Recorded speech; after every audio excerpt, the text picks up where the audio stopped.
देश देख रहा है। मेरे से ज्यादा आप बोली हैं, सुनने का धैर्य रखिए आप लोग। मोदी जी की स्वस्तुति करना आपका G20 का आयोजन अच्छा हुआ या खराब हुआ ये बताइए। आपको सुनना G20 का आयोजन अच्छा हुआ या खराब हुआ? हाँ सुनाइए, आपको सुनने के लिए बैठे आलोक जी, व्यक्तिगत टिप्पणी मत कीजिए प्लीज। मोदी जी, आप लोगों ने मोदी जी से सीख लिया है कि मोदी जी विपक्ष को बोलने नहीं देते, और आप भी कांग्रेस के प्रवक्ता को नहीं बोलने दे रही। ये मोदी जी के पद चिन्हों पर हैं आप। मुझे लगता है शांति से सुनिए, मैंने बड़े शांति से बात करनी शुरू की, ठीक है। लेकिन आप 3 बार बीच में उछले, इसलिए क्यों, कारण क्या है? जय श्री राम दोस्तों, वेलकम टू माय डिबेट। आज की डिबेट बहुत ही शानदार होने वाली है। आज की डिबेट कांग्रेस पार्टी के प्रवक्ता और बीजेपी के प्रवक्ता सुधांशु त्रिवेदी की बीच होने वाली है। आपको पता होगा कि अभी भारत ने हाल ही में G20 की सफल अध्यक्षता की है। G20 के जाने के बाद ये बहुत ही विवाद छोड़ गया, जिससे कांग्रेस पार्टी के प्रवक्ता और बीजेपी के प्रवक्ता में बहुत ही जोरदार बहस है। ये डिबेट बहुत ही शानदार होगी, अंत तक जरूर देखें। अगर चैनल पर पहली बार आए तो लाइक करें, सब्सक्राइब करें, कमेंट करना ना भूलें। शुरुआत आपसे ही करते हुए राहुल गांधी की ओर से सीधा हमला किया गया है। उनकी ओर से कहा गया है कि गरीबी को छिपाने की कोशिश की गई है इस G20 के कार्यक्रम में, और वास्तविकता को छिपा देने से सच छिप नहीं जाता है। साथ ही ममता बनर्जी की ओर से कहा जा रहा है कि G20 में कमल के फूल का इतना ज्यादा इस्तेमाल क्यों किया है बीजेपी ने। दोनों का ही जवाब दीजिए।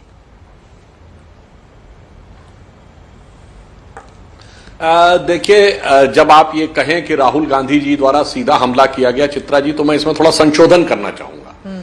हमें अब ये कहना चाहिए कि राहुल गांधी द्वारा उल्टा सीधा हमला किया गया है, क्योंकि हमला करना और इस ढंग की बात करना ये उनकी फितरत में शामिल है। अब ये जो बात कह रहे हैं, गरीबी को छुपाने की कोशिश, क्या भारत में तो गरीबी से इतने लोग बाहर निकले, ये IMF की रिपोर्ट ने कहा है। वो IMF जिसमें डॉक्टर मनमोहन सिंह काम कर चुके हैं। अगर राहुल गांधी जी को विश्वास नहीं है कि डॉक्टर मनमोहन सिंह जिस संस्थान में काम कर चुके हैं तो अलग बात है। और मैं याद दिलाना चाहता हूं, एशियाड हुआ था 1982 में जी, और 1983 में नॉन अलाइन समिट हुई थी। पूरी झुग्गी झोपड़ियां हटा दी गई थी, यानी उन सबको खदेड़ दिया गया था और कोई प्रॉपर रहने की जगह नहीं दी गई थी। विपक्ष के कई नेताओं ने उस समय बोला था कि इंदिरा जी का गजब का तरीका है गरीबी हटाने का। गरीब हट गए, गरीबी हट गई। दिल्ली में लाखों गरीबों को हटा दिया गया था। इसलिए मैं कहता हूं, बहुत सारी चीजें भूल जाते। यहां तो कौन सी छुपाने की बात, एक यथार्थ की स्थिति दिखाई जाती है, जो देश की इतनी उभरती हुई शक्ति भारत की दिखी जी। एक कॉम्प्रिहेंसिव स्टेटमेंट आ गया जो बाली में नहीं आ पाया था। बिल्कुल। परंतु कुछ लोग ऐसे होते हैं जिनको सिर्फ विघ्न में संतोष है। बताइए, पूरी दुनिया के बड़े से बड़े राष्ट्राध्यक्ष भारत आ रहे थे और भारत में सहमत दिखा रहे थे। पता नहीं राहुल गांधी जी कौन सी उल्टी चाल को चलते हुए विदेश चले जा रहे थे और भारत के बारे में अनापेक्षित, अवांछनीय, आपत्तिजनक टिप्पणियां करते जा रहे थे। तो मुझे लगता है कांग्रेस के प्रवक्ता को जवाब देना चाहिए कि भाई ये सब बाहर आए थे, ये सारे वो देश हैं जहां जाके राहुल गांधी ने भारत के बारे में ज्ञान दिया है। जर्मनी था तो जर्मनी के भी ओलोफ शोल्स थे, ये ब्रिटेन में थे तो वहां ऋषि सुनक यहाँ पे थे, अमेरिका था जहां से जाके इन्होंने ज्ञान दिया। उन देशों की बात बता रहा हूं, वहां के जो बाइडेन थे, और उनके ननिहाल इटली की प्रधानमंत्री जॉर्जिया मेलोनी भी थी। और ये सब मोदी जी की प्रशंसा कर चुके हैं। मगर यह है कि भाई जिसके मन में कोई चश्मा चढ़ा हुआ हो तो उस चश्मे के थ्रू अगर दृश्य को देखना चाहे तो मुझे लगता है दोष चश्मे का है, दृश्य का नहीं। आलोक शर्मा जी वो कह रहे हैं दृश्य का दोष नहीं है, और जिस तरह की प्रसिद्धि प्रधानमंत्री नरेंद्र मोदी को मिली है G20 के सफलतम आयोजन से, वो कांग्रेस पार्टी को दरअसल बर्दाश्त ही नहीं हो रहा है। देखिए, मुझे लगता है कि देश की प्रसिद्धि हो बहुत अच्छी बात है, लेकिन देश की विदेश नीति एक व्यक्ति की छवि सुधारने के लिए पूरी तरह से झोंक दी जाए, हजारों करोड़ रुपया खर्च होने के बाद आउटकम पे नाम पर यह आए कि मोदी जी की छवि विश्व में बहुत अच्छी हो गई है, तो बड़ा दुर्भाग्यपूर्ण है। देश की छवि को क्या हुआ, देश की छवि को क्या होगा, देश की छवि के सहारे हमें क्या मिला, चर्चा इस पर होनी चाहिए। मोदी जी की छवि विश्व में बढ़ गई है। देश की छवि नहीं बदली है क्या? बाइडेन थे जिन्होंने 2.5 साल तक मोदी जी की ओर से, देखिए, नेतृत्व चूंकि अध्यक्षता भारत कर रहा था। आप आलोक जी सवाल सुन लीजिए, तो क्या उससे देश को फायदा नहीं मिला है? बहुत सारे मुद्दों पर हिंदुस्तान ने जो ताकत दिखाई है रूस यूक्रेन के संदर्भ में, क्या उससे देश की छवि मजबूत नहीं मिली है? चीन के संदर्भ में क्या देश की छवि मजबूत नहीं हुई है? आलोक शर्मा जी, देखिए, मुझे लगता है, सुनिए ना, हाँ बिल्कुल, चीन के संदर्भ में देश की छवि मजबूत हुई है। चीन कई जगह हमारे देश में घुसकर बैठा है, वो बाहर चला जाएगा रात को अब, और आज तक के स्टूडियो में बता के जाएगा नॉक करके कि मैं बाहर जा रहा हूं अब।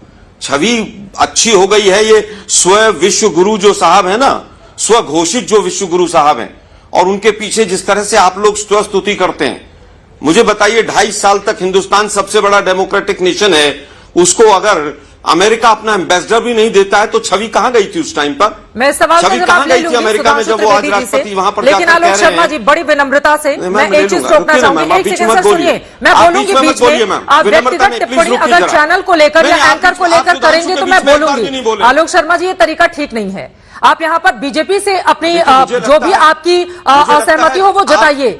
यहाँ पर आलोक जी जितना सम्मान सुधांशु जी को दिया जाएगा उतना ही आलोक शर्मा जी आपको भी दिया जाएगा, लेकिन अगर आप व्यक्तिगत टिप्पणी करेंगे आलोक शर्मा जी तो मुझे जवाब देना पड़ेगा। मुझे लगता है मुद्दों पर बात करते हैं, यहाँ पर आज तक पर चर्चा नहीं हो रही है।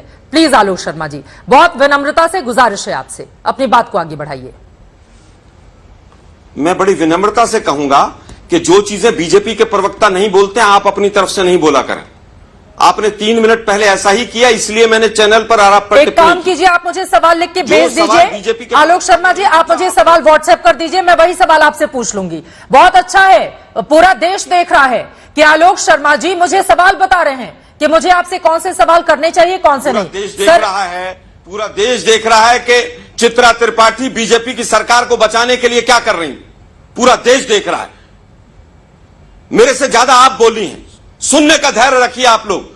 मोदी जी की स्वस्तुति करना आपका G20 का आयोजन अच्छा हुआ या खराब हुआ ये बताइए। आपको सुनना G20 का आयोजन अच्छा हुआ या खराब हुआ? हाँ सुनाइए, आपको सुनने के लिए बैठे आलोक जी, व्यक्तिगत टिप्पणी मत कीजिए प्लीज। मोदी जी, आप लोगों ने मोदी जी से सीख लिया है कि मोदी जी विपक्ष को बोलने नहीं देते, और आप भी कांग्रेस के प्रवक्ता को नहीं बोलने दे रही। ये मोदी जी के पद चिन्हों पर हैं आप। मुझे लगता है शांति से सुनिए, मैंने बड़े शांति से बात करनी शुरू की, ठीक है, लेकिन आप 3 बार बीच में उछले, इसलिए क्यों, कारण क्या है? उछले नहीं है, सवाल बर्दाश्त ही नहीं कर पाते। शब्दों का चयन बीजेपी का प्रवक्ता शांति से बैठता है, उछले नहीं है, बीजेपी का प्रवक्ता मोदी जी की आलोचना सुन सकता है, लेकिन चित्रा त्रिपाठी नहीं सुन सकती। आप शांति से सुनिए जरा, शांति से सुनिए जरा। अगर हमारे यहां पर पंडाल बनता है और इतने बड़े आयोजन में पूरे सोशल मीडिया पर चल रहा है कि उस पंडाल में पानी भर गया, और वो पंडाल का ठेका अभी तक जो खबर आ रही है उसमें बिना टेंडर के दिया गया, 3-4 कंपनियों ने सारे काम किए, क्या इसके ऊपर आलोचना नहीं होनी चाहिए?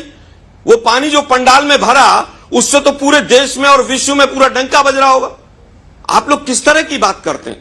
जो सवाल उठाए जाने चाहिए वो सवाल उठाए जाएंगे। ब्रिक्स से आए, बड़ा ढोल नगाड़े पिटे।